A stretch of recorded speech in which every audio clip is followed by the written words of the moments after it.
ഗോപികാ ജീവനസ്മരണം ഗോവിന്ദ ഗോവിന്ദ. ശ്രീമദ് ഭാഗവതത്തിന്റെ ഹൃദയമാണ് ദശമസ്കന്ധം. അതിൽ വരുന്ന പഞ്ചഗീതങ്ങളിൽ ഒന്നാണ് വേണുഗീതം. ദശമസ്കന്ധം 21-ാം അധ്യായം. ശ്രീശുക ഉവാച ഇത്തം ശരസ്വച്ഛജലം പദ്മാകരസുകന്തിനാ നവിശദ്വായുനാവാദം സഘോഘോ ബാലഗോച്യുതഃ. ശരത്കാല നിമിത്തം വൃന്ദാവനം മുഴുവൻ തെളിനീർ വ്യാപിച്ചു കിടക്കുകയാണ്.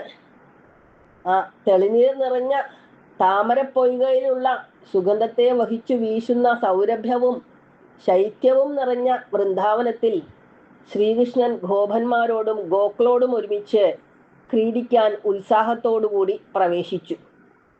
പുഷ്പിച്ചു നിൽക്കുന്ന വനരാജികളിൽ മധുകുടിച്ച് മതിച്ചുകൊണ്ടിരിക്കുന്ന വണ്ടുകളുടെയും പക്ഷികളുടെയും കൂട്ടങ്ങളാൽ ശബ്ദിക്കപ്പെട്ടുകൊണ്ടിരിക്കുന്ന നദികളോടും തടാകങ്ങളോടും പർവ്വതങ്ങളോടും കൂടിയ വൃന്ദാവനത്തെ ഗോപന്മാരോടും ബലരാമനോടും കൂടി പ്രവേശിച്ചിട്ട് ശ്രീകൃഷ്ണൻ പശുക്കളെ മേച്ചും കൊണ്ട് വേണു എടുത്ത് മനോഹരമായി വായിച്ചു തുടങ്ങി. അത്യുച്ചത്തിൽ പ്രസരിക്കുന്ന ആ വേണുഗാനം വ്രജത്തിലിരിക്കുന്നവർ കേട്ടു. ആ നാദം കേൾക്കുന്നവരുടെ മനോധർമ്മം അനുസരിച്ച് വികാരം എല്ലാവർക്കും ജനിപ്പിച്ചു. മാതാപിതാക്കൾ കേട്ടപ്പോൾ അവരുടെ മനസ്സിൽ കൃഷ്ണനിലുള്ള വാത്സല്യം വർദ്ധിച്ചു. ഗോപസ്ത്രീകൾക്ക് മുമ്പ് തന്നെ അവർക്ക് കൃഷ്ണനിലുള്ള അനുരാഗവും മദനതാപവും വർദ്ധിച്ചു. ചിലർ വൃന്ദാവനത്തിൽ ശ്രീകൃഷ്ണൻ ചെയ്യുന്ന ലീലാവിശേഷം ഭാവനയിൽ കണ്ട് തങ്ങളുടെ സഖിമാരോട് വർണ്ണിച്ചുകൊണ്ടിരുന്നു. ഗോപികൾ ശ്രീകൃഷ്ണന്റെ വനക്രീഡ സഖികളോട് വർണ്ണിക്കാൻ ആരംഭിച്ചുവെങ്കിലും മദനതാപം കാരണം മനസ്സിനിളക്കം തട്ടി അവർക്ക് അതിന് കഴിഞ്ഞില്ല. ഗോപി സ്ത്രീകളുടെ മനസ്സിനെ ഇളക്കിയ ആ ശ്രീകൃഷ്ണ രൂപം വിവരിക്കുന്നു. ബർഹാപീഠം നടവരവബുഃ കർണയോ കർണികാരം ബിഭ്രദ്വാസ കനക കപിശം വൈജയന്തീം ച മാലാം രന്ധ്രാൻ വേണോരധരസുതയാ പൂരയൻ ഗോപവൃന്ദൈഃ വൃന്ദാരണ്യം സ്വഭദരമണം പ്രാവിശദ്ഗീതകീർത്തിഃ.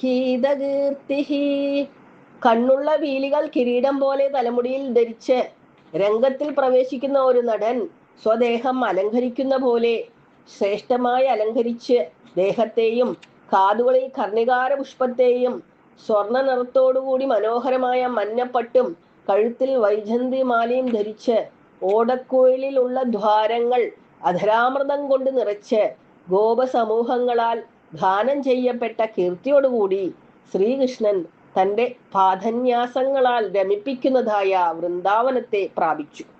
ഇപ്രകാരം സകല ജീവികളുടെയും മനസ്സിനെ അപഹരിക്കുന്ന വേണുനാദം കേട്ടിട്ട് സകല ഗോപസ്ത്രീകളും ശ്രീകൃഷ്ണന്റെ രമണീയ രൂപത്തെയും ഗാനമാധുര്യത്തെയും വർണ്ണിച്ചുകൊണ്ട് മനസ്സിൽ പതിഞ്ഞ ശ്രീകൃഷ്ണമൂർത്തിയിൽ രമിച്ച് സന്തോഷിച്ചു. ഗോപസ്ത്രീകളുടെ ശ്രീകൃഷ്ണനെ കുറിച്ചുള്ള പരമപ്രേമാവേശമായ വർണ്ണനയാണ് ഇനി. സ്നേഹിതന്മാരോടുകൂടി പശുക്കളെ മേച്ചും കൊണ്ട് വേണുഗാനം ചെയ്തുകൊണ്ട് തങ്ങളെ നോക്കുന്നവർക്ക് നേരെ അനുരാഗ കടക്കണ്ണോട്ടം പ്രസരിപ്പിച്ചുകൊണ്ട് ശ്രീകൃഷ്ണ ബലരാമ മുഖാരവിന്ദങ്ങളെ ആരുടെ കണ്ണുകൾ കൊണ്ട് പാനം ചെയ്യപ്പെടുന്നുവോ യാതൊരു ആനന്ദം അവർ അനുഭവിക്കുന്നുവോ കണ്ണുള്ളവർക്ക് സിദ്ധിക്കേണ്ട പരമഫലം ഇതുതന്നെയാണ്. ഇതിനു മീതെ വേറെ ഒന്നുമില്ല. മാവിൻ തളിരുകൾ, പീലിക്കെട്ട്, നീല താമരപ്പൂമാല എന്നിവയോട് ചേർന്ന് വസ്ത്രങ്ങളാൽ വിചിത്രമായ വേഷങ്ങളോടുകൂടി രാമകൃഷ്ണന്മാർ ഗോപന്മാരുടെ നടുവിലിരുന്ന് പാടുന്നത് വേഷക്കാരുടെ നടുവിൽ കളിനാഥന്മാരെന്ന പോലെ ഏറ്റവും ശോഭിച്ചു. ഇങ്ങനെ കാണുന്നത് തന്നെ നേത്രസാഫല്യപ്രദമാണ് എന്ന് ചില ഗോപികൾ മറ്റുള്ളവരോട് പറഞ്ഞു. ചില ഗോപസ്ത്രീകൾ സഖികളോട് പറയുന്നു, ഈ വേണു ചെയ്ത പുണ്യം ആശ്ചര്യം തന്നെ. ഗോപികളായ നമുക്കുകൂടി ദുർലഭമായിരിക്കുന്ന ശ്രീകൃഷ്ണന്റെ അധരാമൃതം കേവല രസം മാത്രമായിട്ട് ഏതു സമയത്തും എല്ലാവരും കാണുകയെ ആസ്വദിക്കുന്നു. വേണുവിന്റെ ഈ ഉത്കൃഷ്ട പദവി കണ്ടിട്ട് വേണുഗാനം കേട്ടിട്ടും പൊയ്കകളും മരങ്ങളും ആര്യന്മാരെന്ന പോലെ ആനന്ദാശ്രു പൊഴിക്കുന്നുവോ എന്ന് തോന്നുന്നു. ഇവിടെ ആര്യന്മാർ എന്ന് പറയുന്നത് സ്വകുലത്തിൽ ഒരുവൻ ഭക്തനായി വന്നാൽ ആര്യന്മാർ സന്തോഷിക്കും. അതുപോലെ നമ്മുടെ ജലം കൊണ്ട് പോഷിച്ച് വളർന്ന ഈ വേണുവിന് ഇത്ര ഭാഗ്യം സിദ്ധിച്ചുവല്ലോ എന്ന് ആലോചിച്ച് പൊയ്കയും നമ്മുടെ കൂട്ടത്തിൽപ്പെട്ട ഈ വേണുവിന് ശ്രീകൃഷ്ണാദര സംസർഗം സിദ്ധിക്കുന്നതിൽ നമ്മളും ധന്യധന്യരായി എന്ന് വൃക്ഷങ്ങളും കരുതിയോ എന്ന് തോന്നും. ചില ഗോപസ്ത്രീകൾ പറയുന്നു, ഹേ സഖി, ഈ വൃന്ദാവനം സ്വർഗത്തേക്കാൾ വിശേഷമായതിനാൽ ഭൂമിക്ക് കീർത്തിയെ ഉണ്ടാക്കി തീർക്കുന്നു. ദേവകീപുത്രനായ ശ്രീകൃഷ്ണൻ താമരപ്പൂ പോലെ മൃദുവായ പാദങ്ങൾ കൊണ്ട് സഞ്ചരിക്കുന്നതിനാൽ എല്ലായിടത്തും ഭഗവാന്റെ കാലടികൾ പതിഞ്ഞു കാണുന്നു. ഈ കാലടികൾ വനത്തിന് അധിക ശോഭ ഉണ്ടാക്കുന്നു. വേണുനാഥം കേൾക്കുന്ന മയിലുകൾ മതിച്ചു നൃത്തം ചെയ്യുന്നു. ഈ നൃത്തം കണ്ടിട്ട് പർവ്വതത്തിനു മുകളിൽ സഞ്ചരിക്കുന്ന സകല മൃഗാദികളും സന്തോഷം കൊണ്ട് സ്വസ്ഥാനങ്ങളിൽ അനങ്ങാതെ നിൽക്കുന്നു.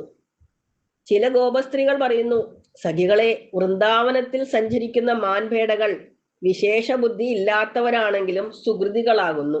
കാരണം ഭഗവാന്റെ വാണുഗാനം എപ്പോഴും കേൾക്കുന്നു. പതികളായ കൃഷ്ണസാരങ്ങളോടുകൂടി സ്നേഹസൂചകങ്ങളായ നോട്ടങ്ങളാൽ കൃഷ്ണനെ തന്നെ കണ്ണടയ്ക്കാതെ നോക്കിക്കൊണ്ട് നിൽക്കുന്നു. വേറെ ഗോപികൾ പറയുന്നു, സഖികളെ, അത്യാശ്ചര്യം, സ്ത്രീകൾക്ക് സന്തോഷത്തെ കൊടുക്കുന്ന സൗന്ദര്യത്തോടും സ്വഭാവത്തോടും കൂടിയ ശ്രീകൃഷ്ണനെ കാണുകയും മനോഹരമായ വേണുഗാനം കേൾക്കുകയും ചെയ്ത വിമാനഗതകളായ ദേവസ്ത്രീകൾ ഗീതമാധുര്യത്താൽ മഥനാവിഷ്ടകളായി ധൈര്യം വെടിഞ്ഞ് തങ്ങളെ തന്നെ മറന്നവരായി മോഹിച്ചു.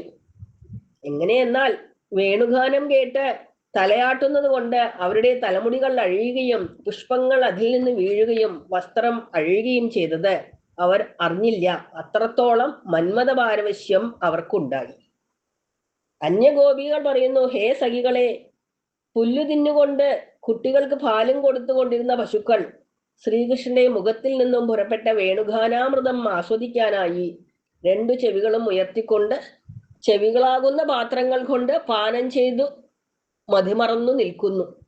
പശുക്കുട്ടികളും വേണുഗാനം ആസ്വദിച്ച് മുലകുടി നിർത്തുകയാൽ പാൽ ഒഴുകിയും കടിച്ച പുല്ലുകൾ മുഖത്തിൽ തന്നെ ചവച്ചുകൊണ്ടും ഗോവിന്ദനെ നേത്രത്താൽ മനസ്സിൽ സ്പർശിക്കുന്നവരായിട്ട് കണ്ണീരൊലിപ്പിച്ചുകൊണ്ട് നിന്നു.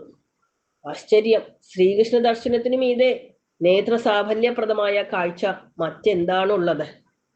വേറൊരു ഗോപി പറയുന്നു, അല്ലയോ അമ്മേ, ഈ വൃന്ദാവനത്തിലെ പക്ഷികൾ മനോഹരമായ തളിരോടുകൂടിയ മരക്കൊമ്പുകളിൽ കയറിയിട്ട് ശ്രീകൃഷ്ണ ദർശനത്തെയും ശ്രീകൃഷ്ണനിൽ നിന്ന് പുറപ്പെടുന്ന മധുരമായ വേണുവും ശബ്ദവും കേട്ട് ശബ്ദമൊന്നും പുറപ്പെടുവിക്കാതെ കണ്ണടയ്ക്കാതെ ഏകാഗ്ര ചിത്തത്തോടെ മുനികളെപ്പോലെ ഇരിക്കുന്നു. ആശ്ചര്യം തന്നെ. വേറെ ഗോപികൾ പറയുന്നു, സഖികളെ, ശ്രീകൃഷ്ണ വേണുഗാനം കേട്ട് അചേതനങ്ങളായ നദികൾ കൂടി മന്മഥതാപം ഉള്ളവരായി. ചുഴികൾ ഗാനശ്രവണം കാരണം വേഗം കുറഞ്ഞ് ചിന്താമഗ്നരായോ എന്ന് തോന്നുമാറ് താമരപ്പൂക്കൾ പൊങ്ങി വരുന്ന തിരമാലകളാകുന്ന കൈകൾ കൊണ്ടെടുത്ത് ശ്രീകൃഷ്ണ പാദായുഗങ്ങളിൽ ഉപഹാരമായി സമർപ്പിക്കുന്നു. വേറൊരു ഗോപസ്ത്രീ പറയുകയാണ്, ശ്രീകൃഷ്ണൻ ഉച്ചസമയത്ത് ബലരാമനോടും ഗോപന്മാരോടും കൂടി മാടുമേച്ച് വേണുകൂതി നടക്കുമ്പോൾ വെയിലത്ത് താപം അനുഭവിക്കുന്നത് കണ്ട് താപം തീർക്കാൻ മേഘം പുറപ്പെട്ടു. അല്പം മഴക്കാറുണ്ടായി. പ്രേമം നിമിത്തം പുഷ്പവർഷവും ചെയ്തു. അചേതനമായ മേഘം കൂടി ഭഗവത് സേവ ചെയ്തു. ചില ഗോപസ്ത്രീകൾ പറയുകയാണ്, തങ്ങളുടെ മനോഗതം സ്പഷ്ടമാക്കാൻ വേണ്ടി പുളിന്തുകളുടെ കാട്ടാള സ്ത്രീകളുടെ ഭാഗ്യം വർണ്ണിക്കുന്നു. ഭഗവാന്റെ പാദാബ്ജത്തിലുള്ള രാഗാലാപം, അതായത് ധൈതാസ്ഥന മണ്ഡിതേന, ശ്രീകൃഷ്ണന്റെ പാദാംബുജങ്ങളിൽ എങ്ങനെയാണ് കുങ്കുമം വന്നത്? ശ്രീകൃഷ്ണ വേണുഗാനം കേട്ട് വൃന്ദാവന ദേവതയായ രാധ മദനതാപം നിമിത്തം ആലസ്യത്തിൽ അകപ്പെട്ടു. അപ്പോൾ ശ്രീകൃഷ്ണൻ തന്റെ പാദപല്ലവം രാധയുടെ മാറിൽ വെച്ച് അനുഗ്രഹിച്ചു. ഉടനെ രാധ മോഹം തെളിഞ്ഞ് എഴുന്നേൽക്കും. അങ്ങനെ രാധയുടെ മാറിലുള്ള കുങ്കുമം പറ്റിയ പാദാബ്ജങ്ങളിലുള്ള സ്പർശം കാരണം പുല്ലുകളിൽ പറ്റിയത് കൊണ്ട് ആ കുങ്കുമം കണ്ട് മദനതാപമുള്ളവരായി കാട്ടാള സ്ത്രീകൾ പുല്ലിൽ പറ്റിയിരിക്കുന്ന ആ കുങ്കുമം മുഖങ്ങളിലും കുജങ്ങളിലും തേച്ച് ആ മദനതാപത്തെ തീർക്കുന്നു. ചില ഗോപസ്ത്രീകൾ പറയുന്നു, ശ്രീകൃഷ്ണന്റെ കളിസ്ഥലമായ ഗോവർദ്ധന പർവ്വതത്തിന്റെ ഭാഗ്യം അതിശയം തന്നെയാണ്. അവർ വളരെ സന്തോഷത്തോടെയാണ് അത് പറയുന്നത്. ഹേ സഖിമാരെ, ഈ ഗോവർദ്ധന പർവ്വതം വിഷ്ണുദാസന്മാരിൽ ശ്രേഷ്ഠനാണ്. കാരണം രാമകൃഷ്ണന്മാർ അതിൻ്റെ മീതെ സഞ്ചരിക്കുമ്പോൾ അവരുടെ പാദസ്പർശനം സിദ്ധിച്ചത് കൊണ്ട് പരമസന്തോഷം അനുഭവിക്കുന്നു. മാത്രമല്ല, കൃഷ്ണനും ബലരാമനും സ്നേഹിതരോടും പശുക്കളോടും കൂടി അവിടെ വന്നിരിക്കുമ്പോൾ അവർക്ക് വേണ്ട ശുദ്ധജലം, പക്വഫലങ്ങൾ, വിശ്രമിക്കാൻ ഗുഹകൾ, പശുക്കൾക്ക് വേണ്ട ഇളം പുല്ലുകൾ എന്നിവ നൽകി സൽക്കരിക്കുന്നു. ഈ ഗോവർദ്ധനത്തിലെ ഇളം പുല്ലുകൾ സന്തോഷം കൊണ്ട്, രോമാഞ്ചം കൊണ്ടതാണോ എന്ന് തോന്നിക്കുന്നു. ഈ വിധം ഭഗവത് പൂജ ചെയ്യുന്നവർ തന്നെയാണ് ധന്യധന്യന്മാർ. ഹേ സഖികളെ, ഇത് അത്യാശ്ചര്യം തന്നെയാണ്. പശുപാലന്മാരോടുകൂടി വനം തോറും പശുക്കളെ മേയിച്ചു നടക്കുന്ന രാമകൃഷ്ണന്മാർ ഗോക്കളെ കറക്കുന്ന സമയത്ത് കാൽ തടയാനുള്ള ചെറിയ ചരടുകൾ തലയിലും, ദുഷ്ടപശുക്കളെ വേണ്ട സമയത്ത് കെട്ടിവലിക്കാനുള്ള വലിയ കയറുകൾ കഴുത്തിലും ധരിച്ചിരിക്കുന്നതിനാൽ ഈ രണ്ടുപേർ തന്നെയാണ് ഗോപന്മാരുടെ നാഥന്മാർ എന്ന് കാണികൾക്ക് മനസ്സിലാകും. ഇങ്ങനെ കാടുതോറും സഞ്ചരിക്കുമ്പോൾ മധുരമായി വേണുഗാനം ചെയ്യുന്നു. ഈ ഗാനം കേൾക്കുന്ന കാട്ടിലുള്ള ജീവികൾ അത്യാനന്ദത്തോടെ ഒരടി പോലും വെക്കാതെ നിന്നേടത്തു തന്നെ നിൽക്കുന്നു. വൃക്ഷങ്ങളിൽ അപ്പോൾ കാണപ്പെടുന്ന പൂമെട്ടുകളും ഇളം തളിരുകളും രോമാഞ്ചങ്ങളോ എന്ന് തോന്നും. അങ്ങനെ പ്രാണികൾക്ക് സ്ഥാവരധർമ്മത്തെയും സ്ഥാവരങ്ങൾക്ക് പ്രാണിധർമ്മത്തെയും നൽകുന്നത് എത്രയും ആശ്ചര്യം തന്നെയാണ്. ഏവം വിധാ ഭഗവതോ യാ വൃന്ദാവനചാരിണഃ വർണ്ണയന്ത്യോ മിഥോ ഗോപ്യഃ ക്രീഡാസ്തന്മയധാം യയുഃ. വൃന്ദാവനത്തിൽ സഞ്ചരിക്കുന്ന ഭഗവാന്റെ ബഹുവിധ ലീലകളെ അന്യോന്യം വർണ്ണിക്കുന്ന ഗോപസ്ത്രീകൾ ശ്രീകൃഷ്ണനിൽ തന്നെ വെക്കപ്പെട്ട മനസ്സോടുകൂടിയവരായി ശ്രീകൃഷ്ണമയികളായിട്ട് തന്നെ ഭവിച്ചു. യോ യശ്രദ്ധ സ ഏവ സഹ. ആർക്ക് ഏതിൽ ശ്രദ്ധയോ അവൻ തൽസ്വരൂപനാകുന്നു എന്ന് ഭഗവാൻ ഗീതയിൽ അർജുനന് ഉപദേശിക്കുന്നു. കൃഷ്ണലീല പ്രേമപൂർവം വർണ്ണിക്കുന്ന ഗോപികൾ കൃഷ്ണനെ പോലെ അഭിനയിക്കുകയും കളിക്കുകയും ചെയ്തതിനാൽ കൃഷ്ണമയികളായി ഭവിച്ചു. ഇവിടെ ശ്രവണം, കീർത്തനം, വിഷ്ണോഹ സ്മരണം എന്ന ഭക്തിയുടെ ത്രിവിധങ്ങൾ ഇതിലൂടെ സ്പഷ്ടമാക്കി. നാരായണീയം ദശകം 59 ഭട്ടതിരി ഈ ഗോപസ്ത്രീകളുടെ ഭാഗ്യ അതിശയത്തെ പ്രശംസിക്കുന്നു.